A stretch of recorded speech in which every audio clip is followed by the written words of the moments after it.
Welcome back to the channel. There's just normally on something like this I'd use the overhead camera, but there's just too much big stuff, so we'll just do it this way fast. Just a quick video. I don't know if I've ever talked about it over here on this channel, but on the other channel we kind of talk about it all the time. And what is that, Eric? Well, everybody that knows me and for a while knows that one of the high-end rifles in my collection is my JP chambered 308. Well, I've had this endless conversation with NIHAP that basically what he's saying is I just wasted a buttload of money, and it's possible to build something on the cheap that will perform as well. So this rifle called the JP Killer was born. It's based on a Palmetto State 24-inch chambered 308, and everything that has been going into this project is better than mil-spec, yet kind of on the cheap. It has a Palmetto trigger in it versus the Armageddon roller trigger. It has a large latch Odinworks charging handle as opposed to a special side charger. It has a Nikon scope as opposed to a US optics. The bipods look identical. That one was almost $400 and this one was like $30. So you get the idea. So I was looking for a sling for it. A lot of times we, throw them over our shoulders, go get set up, maybe walk down to set up some steel plates. You don't want to leave your rifle behind in case someone else shows up. Want to throw a sling on it. Maybe you're going to use it for hunting. Want to throw a sling on it. So the JP has a $71 Magpul MS1 sling on it. That obviously wasn't going to work out. So I had actually been looking for a sling, and before I could actually press the button, I was contacted by a company, which I thought was, the timing was unbelievable. And they said they wanted to send me a sling in exchange for doing a Amazon review on it. Well, here we are. So I'll probably do what they want and do that too, but I wanted to be able to just say, obviously I don't know what it is in the real world that I could possibly do to wreck this. I have tried yanking the QD mounts out and they are holding.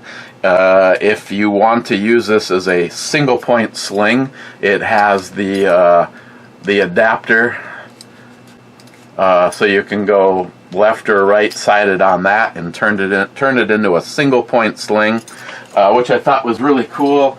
In the package with it, I received an end plate so that you can put a sling on the end plate. I received two, not one, but two M-Lock QD rail attachments. I had to go double check to look at my order, because I was like, I was surprised to get one, let alone two of these. Only needed one. And I have yet for anybody to give me a great explanation of this. I mean, I know if you go with the setup, especially for your end plate, you're going to want to have something like this that quickly connects to it. But I have a sling company. I have yet to figure out how to attach this anywhere to this. None of these come off. I guess you could take it apart and remove the QD spot, but now you have just this Velcro area. My buddy J-Dog said that you could just use it as a keychain. That's true, but it doesn't get you hooked, and it's in the picture, and it doesn't say anything in there or show a picture of it. I don't know how the hell to make this thing work. So the only roadblock that I had, and it's why I've had this for a little while and haven't finished the mount, is because so many companies, even though they charge what I think is way too much money for their stocks, put the hole to put a QD mount on it, but they don't give you the mount or send one along. So I had to order one of these and attach it right here. And I used the other M-lock attachment that was in with the sling and put it right there. It is accomplishing everything that I want. When you compare the webbing between an expensive sling and this inexpensive sling, yes, you do see the definite thickness. On the other hand, what is the pull strength before something like this breaks?